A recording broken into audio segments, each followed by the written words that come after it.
오늘 새벽 5시 30분 알람이 울리고 무릎을 꿇었지만 기도가 나오지 않습니다. 하나님, 그 다음 말이 막힙니다.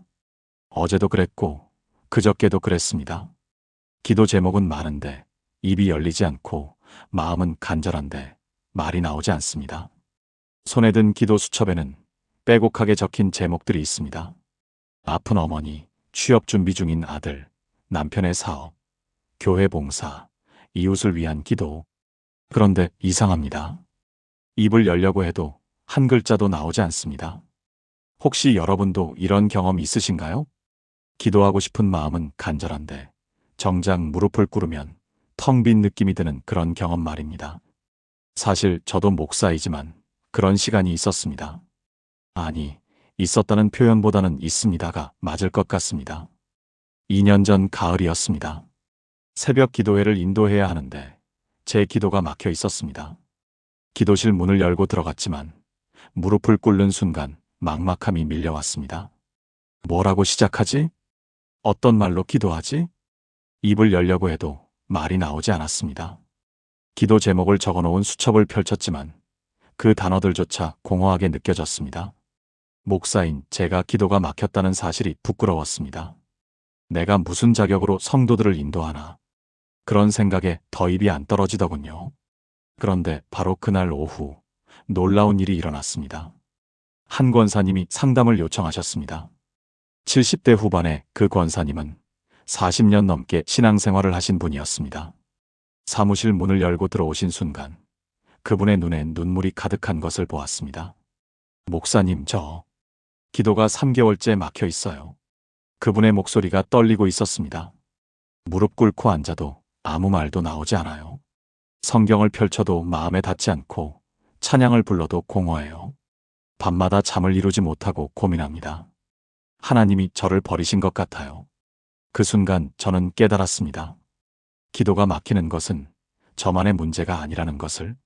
이것은 40년 신앙의 권사님도 목사인 저도 겪는 보편적인 영적 경험이라는 것을. 그날 저녁 저는 무릎을 꿇고 하나님께 부르짖었습니다. 하나님, 기도가 막힌 성도들을 어떻게 도와야 합니까? 저 자신도 막혀 있는데 어떻게 그들을 인도해야 합니까? 그때 하나님께서 제 마음에 3가지 단어를 주셨습니다. 단순하지만 강력한, 짧지만 깊은, 쉽지만 능력 있는 3단어였습니다. 다음 날 아침 저는 그 권사님께 전화를 드렸습니다. 그리고 그 3단어를 알려드렸습니다. 일주일 후 그분이 다시 오셨을 때 얼굴이 완전히 달라져 있었습니다. 환하게 빛나는 얼굴로 이렇게 말씀하셨습니다. 목사님, 기도의 문이 열렸어요. 40년 신앙생활 중에 이런 경험은 처음입니다. 3단어만 반복했는데 하나님이 응답하기 시작하셨어요. 이제는 기도 시간이 너무 짧게 느껴질 정도예요. 저도 그 3단어로 기도를 시작한 후 제 기도 생활이 완전히 달라졌습니다.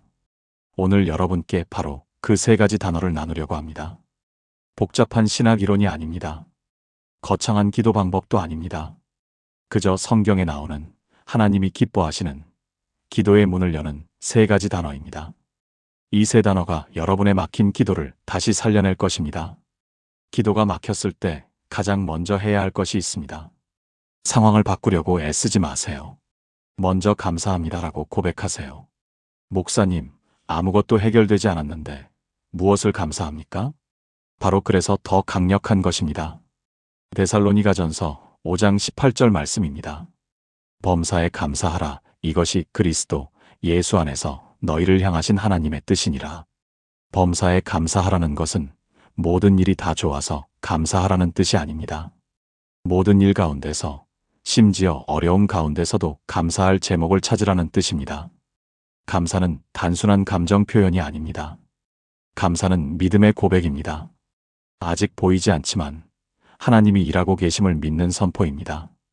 환경이 바뀌기 전에 먼저 감사할 때 하나님은 그 믿음을 보시고 일하십니다. 사도 바울은 감옥에 갇혀 있을 때 감사했습니다. 발에는 착고가 채워져 있고 등에는 매 맞은 상처가 아물지 않았을 때도 찬양하고 감사했습니다. 그때 지진이 일어나고 감옥 문이 열렸고 간수와 그 가족이 구원을 받았습니다. 감사는 기적을 여는 열쇠입니다. 광주에 사는 한 권사님의 이야기를 나누고 싶습니다. 김순희 권사님, 63세였습니다.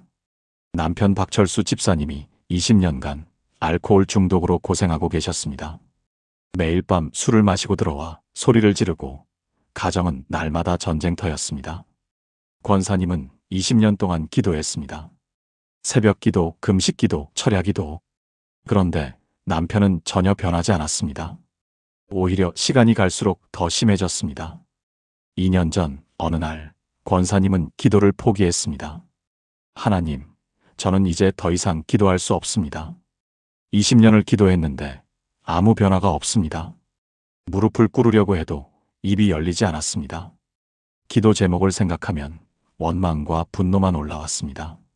그렇게 3개월을 보냈습니다. 그런데 작년 봄 한 부흥회에 참석했을 때였습니다. 강사 목사님이 이런 메시지를 전했습니다. 아직 응답받지 못했어도 미리 감사하십시오. 환경이 바뀌기 전에 먼저 감사할 때 하늘이 움직입니다. 그날 밤 권사님은 집으로 돌아와서 무릎을 꿇었습니다. 그리고 처음으로 이렇게 기도했습니다. 하나님 감사합니다. 남편을 고쳐주셔서 감사합니다. 비록 아직 보이지 않지만 주님이 일하고 계심을 믿고 감사합니다. 아직 남편은 그대로였습니다. 그날 밤도 술을 마시고 들어왔습니다. 하지만 권사님은 계속 감사했습니다. 다음 날도, 그 다음 날도 매일 아침 일어나자마자 이렇게 기도했습니다. 하나님 감사합니다. 남편을 고쳐주셔서 감사합니다. 처음에는 입에서 나오는 말과 마음이 따로 놀았습니다. 이게 무슨 소용이 있나? 그런 생각이 들 때도 있었습니다. 하지만 포기하지 않고 계속 감사했습니다. 일주일이 지났습니다. 아직 남편은 변하지 않았지만 놀라운 일이 일어났습니다. 권사님, 자신의 마음이 바뀌기 시작한 것입니다. 원망이 줄어들고 평안이 찾아왔습니다. 남편을 볼 때마다 올라오던 분노가 사라지고 대신 불쌍한 마음이 들었습니다. 2주가 지났습니다. 어느 날 아침 남편이 권사님을 불렀습니다. 여보, 당신 요즘 달라졌어. 뭔가 평안해 보여. 예전 같으면 나한테 화를 냈을 텐데. 한 달이 지났을 때 더 놀라운 일이 일어났습니다. 남편이 스스로 알코올 상담센터 전화번호를 찾기 시작한 것입니다. 권사님은 아무 말도 하지 않았습니다. 그저 매일 아침 감사합니다라고 고백했을 뿐입니다. 2달째 되던 어느 날 남편이 권사님께 말했습니다. 나 술을 끊어보려고 해. 상담센터에 가보려고. 3개월 후 남편은 알코올 중독 치료 프로그램에 등록했습니다. 6개월 후 남편은 술을 완전히 끊었습니다. 지금은 2년째 술을 입에 대지 않고 있습니다. 더 놀라운 것은 남편이 교회에 나오기 시작했다는 것입니다. 작년 크리스마스에는 세례를 받았습니다. 권사님은 지난달 제게 이렇게 간증했습니다. 목사님, 감사 기도를 시작하면서 제 기도가 살아났어요. 20년 동안 해결해달라고 부르짖었는데 안 됐는데 감사했더니 모든 것이 감사는 단순한 말이 아니라 하늘을 여는 열쇠였습니다. 사랑하는 여러분, 지금 저와 함께 이렇게 기도해 보시겠습니까? 하나님 아버지, 지금 이 상황 가운데서도 감사합니다. 아직 응답을 보지 못했지만 주님이 일하고 계심을 믿고 감사합니다. 기도가 막혔지만 주님은 듣고 계심을 믿고 감사합니다. 환경이 바뀌기 전에 먼저 감사로 고백합니다. 주님의 선하심을 신뢰하고 감사합니다. 예수님의 이름으로 기도합니다. 아멘. 오늘부터 기도가 막힐 때마다 먼저 감사합니다라고 고백해 보세요. 환경을 보지 말고 하나님을 보며 감사하세요. 그러면 기도의 문이 열리기 시작할 것입니다. 2번째 단어는 용서하소서입니다. 기도가 막히는 가장 큰 이유 중 하나가 죄의식입니다.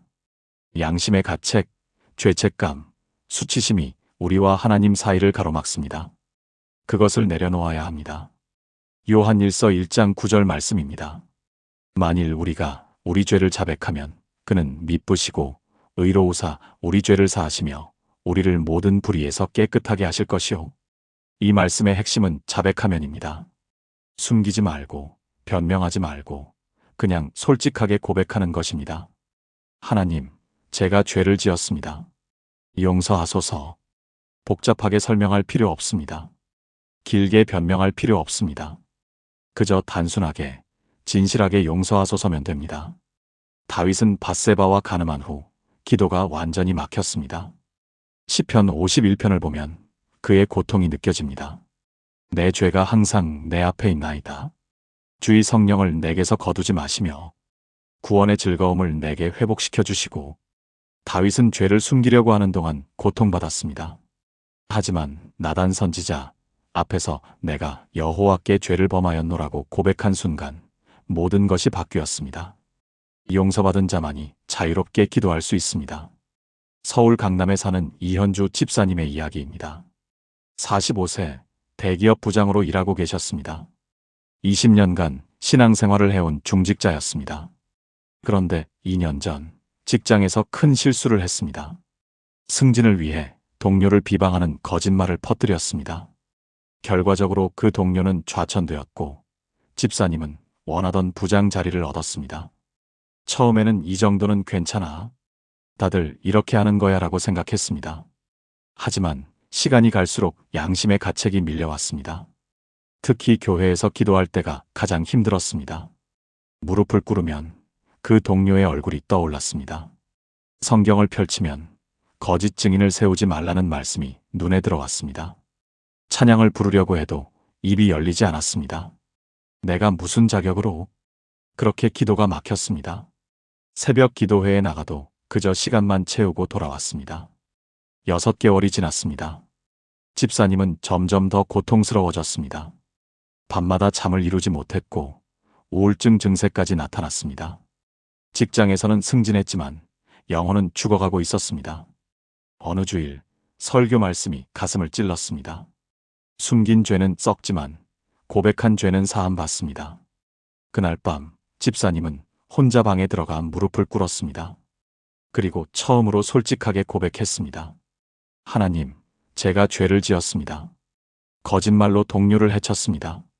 욕심 때문에 형제를 넘어뜨렸습니다. 용서하소서. 저를 깨끗하게 하소서. 눈물이 쏟아졌습니다. 한참을 울고 난 후 이상한 평안이 찾아왔습니다. 6개월 만에 처음 느끼는 평안이었습니다. 다음 날 아침 집사님은 중대한 결심을 했습니다. 그 동료에게 찾아가 사과하기로 한 것입니다. 두렵고 떨렸습니다. 이 사실이 알려지면 내 자리는 어떻게 되나. 하지만 더 이상 죄를 안고 살 수 없었습니다. 점심시간에 그 동료를 따로 만났습니다. 과장님, 죄송합니다. 2년 전 제가 거짓말을 퍼뜨렸습니다.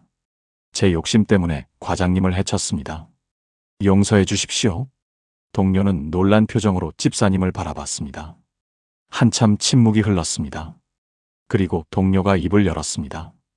이 집사님, 고백해 주셔서 감사합니다. 저도 그동안 많이 힘들었습니다. 하지만 이렇게 찾아와 사과해 주시니 용서하겠습니다. 그날 밤 집사님은 새벽 기도회에 나갔습니다. 6개월 만에 처음으로 입이 열렸습니다. 기도가 터져나왔습니다. 눈물이 멈추지 않았습니다. 감사와 회개와 찬양이 동시에 쏟아졌습니다. 하나님, 감사합니다. 용서해 주셔서 감사합니다. 이제야 다시 주님 앞에 설 수 있습니다. 더 놀라운 일은 그 후에 일어났습니다. 한 달 후 집사님은 스스로 인사팀에 찾아가 사실을 고백했습니다. 회사는 집사님을 징계했지만 해고하지는 않았습니다. 그리고 그 동료는 다시 원래 자리로 복귀했습니다. 집사님은 부장 자리를 잃었지만 더 귀한 것을 얻었습니다. 깨끗한 양심과 살아있는 기도 생활을 회복한 것입니다. 지금도 집사님은 매일 새벽 이렇게 기도합니다. 하나님, 용서하소서. 오늘도 깨끗한 마음으로 주님을 섬기게 하소서. 지난달 제게 이렇게 간증했습니다. 목사님, 제가 부장 자리에 있을 때보다 지금이 훨씬 더 행복합니다. 용서받은 자의 자유를 알게 되었습니다. 기도가 살아나니 모든 것이 달라졌습니다. 사랑하는 여러분, 지금 저와 함께 이렇게 기도해 보시겠습니까? 거룩하신 하나님, 제가 죄를 지었습니다. 말로, 행동으로, 생각으로 주님을 슬프게 했습니다. 숨기고 싶었지만 이제 고백합니다. 용서하소서. 저를 깨끗하게 하시고 다시 회복시켜 주소서. 주님의 십자가 보혈로 저를 씻어 주소서. 다시 주님 앞에 담대히 나아갈 수 있게 하소서. 예수님의 이름으로 기도합니다. 아멘. 여러분, 숨긴 죄가 있다면 오늘 내려놓으세요. 용서하소서라고 고백하세요. 그러면 기도의 문이 활짝 열릴 것입니다. 세 번째는 믿습니다입니다. 이것은 의심을 끊고 확신을 선포하는 강력한 고백입니다. 마가복음 11장 24절 말씀입니다. 그러므로 내가 너희에게 말하노니 무엇이든지 기도하고 구하는 것은 받은 줄로 믿으라. 그리하면 너희에게 그대로 되리라. 받은 줄로 믿으라. 이 말씀이 핵심입니다. 아직 보이지 않아도, 아직 느껴지지 않아도, 아직 변화가 없어도 받은 줄로 믿는 것입니다. 기도가 막힌다는 것은 때로 믿음이 흔들린다는 신호입니다. 하나님이 정말 들으실까? 내 기도가 정말 응답될까? 혹시 헛수고는 아닐까? 이런 의심들이 기도를 막습니다. 그럴 때 필요한 것이 믿습니다라는 고백입니다. 히브리서 11장 1절은 이렇게 말합니다. 믿음은 바라는 것들의 실상이요 보이지 않는 것들의 증거니. 믿음은 보이는 것을 믿는 게 아닙니다. 보이지 않는 것을 믿는 것입니다. 증거가 있어서 믿는 게 아니라 믿음 자체가 증거인 것입니다. 인천 부평에 사는 박준수 집사님의 이야기를 나누고 싶습니다. 52세 소규모 제조업을 운영하고 계셨습니다. 15년 전 작은 공장으로 시작해서 직원 20명 규모로 키운 사장님이었습니다. 그런데 3년 전 큰 거래처가 갑자기 계약을 파기했습니다. 매출의 70%를 차지하던 거래처였습니다. 하루아침에 회사가 위기에 처했습니다. 은행 대출 이자도 갚기 어려운 상황이 되었습니다. 직원들 월급도 밀리기 시작했습니다. 집사님은 매일 새벽 기도했습니다. 하나님, 회사를 살려주소서. 새로운 거래처를 보내주소서. 하지만 한 달이 지나도, 두 달이 지나도 아무 변화가 없었습니다. 오히려 상황은 더 악화되었습니다. 3개월째 되던 어느 날, 집사님은 기도를 포기하려고 했습니다. 하나님이 정말 내 기도를 들으시나? 이렇게 간절히 기도해도 왜 응답이 없나? 차라리 회사를 정리하는 게 낫지 않을까? 그날 밤 잠을 이루지 못하고 뒤척이고 있었습니다. 새벽 3시쯤 핸드폰을 들고 성경 앱을 열었습니다. 무심코 히브리서 11장을 읽게 되었습니다. 믿음은 바라는 것들의 실상이요 보이지 않는 것들의 증거니. 그 순간 성령님께서 마음에 말씀하셨습니다. 보이지 않아도 믿으라. 집사님은 침대에서 일어나 무릎을 꿇었습니다. 그리고 처음으로 이렇게 기도했습니다. 하나님, 보이지 않지만 믿습니다. 느껴지지 않지만 주님은 살아계심을 믿습니다. 변화가 없지만 주님이 일하고 계심을 믿습니다. 회사가 회복될 줄 믿습니다.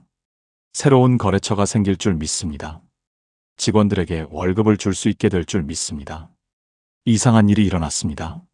아직 아무것도 바뀌지 않았는데 평안이 찾아왔습니다. 확신이 생겼습니다. 하나님이 하실 거야. 다음 날부터 집사님은 매일 이 고백을 반복했습니다. 출근길 차 안에서도, 공장에서 일하면서도, 잠들기 전에도 계속 고백했습니다. 하나님 믿습니다. 주님이 일하고 계심을 믿습니다. 일주일이 지났습니다. 어느 날 오후 낯선 번호로 전화가 왔습니다. 대기업 구매팀 담당자였습니다. 박 사장님 회사 제품 샘플을 보냈는데요. 품질이 괜찮더라고요. 한번 미팅 가능하실까요? 집사님은 깜짝 놀랐습니다. 샘플을 보낸 기억이 없었기 때문입니다.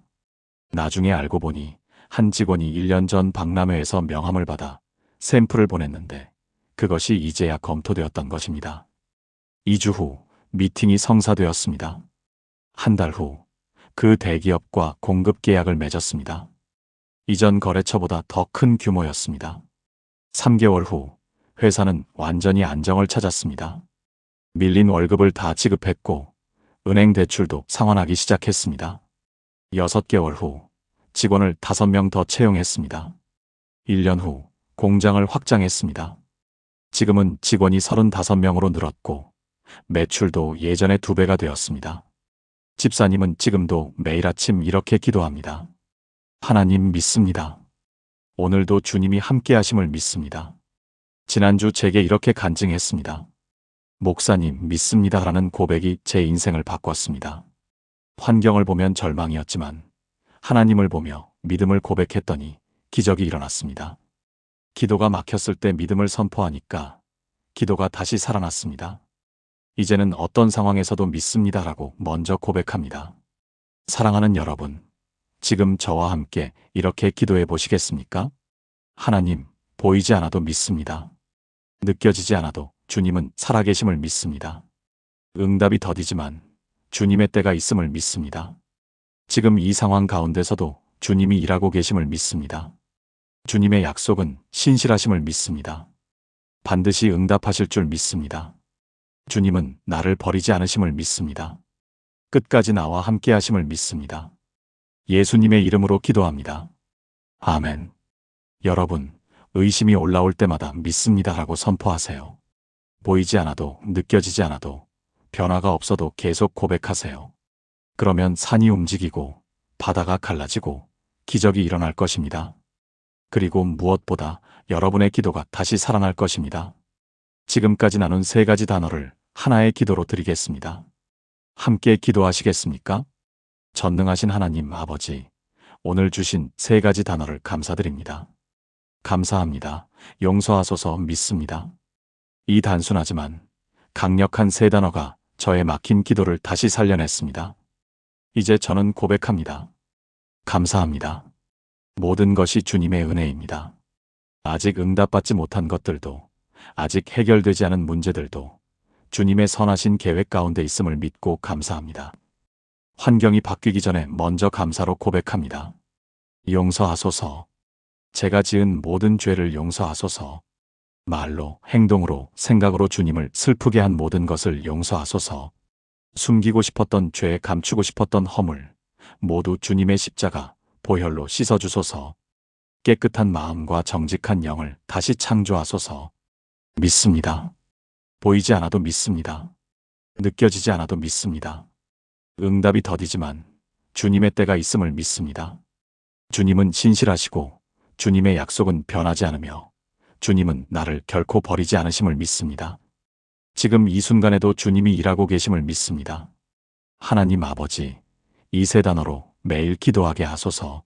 아침에 눈을 뜰 때 감사합니다로 시작하게 하시고, 하루 중 범죄할 때마다 용서하소서로 돌아오게 하시고, 모든 순간 믿습니다로 확신하게 하소서. 이 3단어가 저의 호흡이 되고, 저의 심장 박동이 되고, 저의 삶의 고백이 되게 하소서. 막혔던 제 기도가 이 단어들로 다시 열리게 하소서. 오늘부터 매일 이 고백으로 주님과 깊이 교제하게 하소서. 이 3단어의 능력으로 제 삶이 변화되고, 제 가정이 회복되고, 제 사역이 열매 맺게 하소서. 감사와 회개와 믿음으로 주님 앞에 나아가는 복된 인생 되게 하소서. 살아계신 예수 그리스도의 이름으로 기도합니다. 아멘. 사랑하는 여러분, 오늘 우리는 기도가 막혔을 때 다시 여는 3가지 단어를 나눴습니다. 첫째, 감사합니다. 환경이 바뀌기 전에 먼저 감사하세요. 아직 응답받지 못했어도 믿음으로 감사하세요. 감사는 하늘을 여는 열쇠입니다. 둘째, 용서하소서. 숨긴 죄를 내려놓으세요. 솔직하게 고백하고 용서를 구하세요. 용서받은 자만이 자유롭게 기도할 수 있습니다. 셋째, 믿습니다. 보이지 않아도 믿음을 선포하세요. 의심을 끊고 확신으로 나아가세요. 믿음의 고백이 기적을 만듭니다. 이 3가지 단어가 여러분의 기도를 다시 살려낼 것입니다. 복잡한 문장이 필요 없습니다. 긴 기도가 필요 없습니다. 거창한 신학이 필요 없습니다. 그저 이 단순한 3단어를 진심으로 반복하세요. 매일 아침 눈을 뜰 때 감사합니다라고 고백하세요. 하루를 시작하기 전에 용서하소서라고 회개하세요. 모든 순간 믿습니다라고 선포하세요. 그러면 놀라운 일이 일어날 것입니다. 막혔던 기도의 문이 활짝 열릴 것입니다. 하늘의 응답이 쏟아지기 시작할 것입니다. 여러분의 영적 생활이 완전히 새로워질 것입니다. 제가 목회하면서 수많은 성도들을 만났습니다. 10년, 20년, 30년씩 신앙생활을 했지만 기도가 막혀서 고통받는 분들이 정말 많았습니다. 그분들에게 이 3단어를 알려드렸을 때 놀라운 변화가 일어났습니다. 기도가 다시 살아났습니다. 응답을 경험하기 시작했습니다. 신앙의 기쁨을 회복했습니다. 여러분도 지금 기도가 막혀 있다면 오늘이 전환점이 될 수 있습니다. 오늘 저녁부터, 아니, 지금 이 순간부터 이 세 단어로 기도를 시작해 보세요. 감사합니다. 용서하소서. 믿습니다. 이 단어들을 암송하세요. 휴대폰 배경화면에 적어두세요. 책상 앞에 붙여두세요. 침대 머리맡에 써두세요. 그리고 틈날 때마다 반복하세요. 출근길에, 점심시간에, 잠들기 전에 계속 고백하세요. 이 단어들이 여러분의 입술에, 여러분의 마음에, 여러분의 삶에 새겨지게 하세요. 그러면 기도가 막힐 때마다 자연스럽게 이 단어들이 떠오를 것입니다. 그리고 그 순간 기도의 문이 다시 열릴 것입니다. 여러분, 기도가 막혔다고 해서 낙심하지 마세요. 그것은 하나님이 여러분을 버리신 것이 아닙니다. 오히려 더 깊은 기도의 세계로 초대하시는 신호일 수 있습니다. 복잡한 기도에서 단순한 기도로, 형식에서 진실로, 말에서 마음으로 나아가라는 하나님의 초대입니다. 오늘 여러분이 이 말씀을 듣게 된 것은 우연이 아닙니다. 하나님께서 여러분의 기도를 회복시키시기 원하셔서 이 자리로 이끄신 것입니다. 이 세 단어의 능력을 경험하시기 바랍니다. 감사의 능력, 용서의 능력, 믿음의 능력을 체험하시기 바랍니다. 그래서 다시 한번 기도의 기쁨을 누리시기 바랍니다. 여러분도 기도가 막혀서 힘드셨던 분이라면 좋아요를 눌러주시고 아래 댓글란에 이 세 단어 중 가장 마음에 와닿는 단어를 남겨주세요. 감사합니다. 용서하소서. 믿습니다. 중에서 하나를 선택해서 댓글로 고백해주세요. 그것이 여러분의 기도 회복의 첫걸음이 될 것입니다. 그리고 이 영상이 지금 기도가 막혀서 고통받고 있는 누군가에게 전해질 수 있도록 공유 버튼을 눌러주세요. 여러분의 한 번의 공유가 누군가의 기도 생활을 살릴 수 있습니다. 채널 구독도 잊지 마세요. 앞으로도 여러분의 신앙생활에 실제적인 도움이 되는 말씀들을 계속 전하겠습니다. 하나님의 풍성한 은혜가 여러분의 기도 생활을 회복시키시고 날마다 주님과 깊이 교제하는 복을 누리시기를 축복합니다. 막혔던 기도의 문이 활짝 열리고 하늘의 응답이 여러분의 삶에 쏟아지기를 기도합니다. 감사합니다. 용서하소서. 믿습니다. 이 세 단어가 여러분의 삶을 변화시키는 놀라운 능력이 되기를 예수 그리스도의 이름으로 간절히 축복합니다. 사랑합니다. 응원합니다. 함께 기도하겠습니다. 아멘.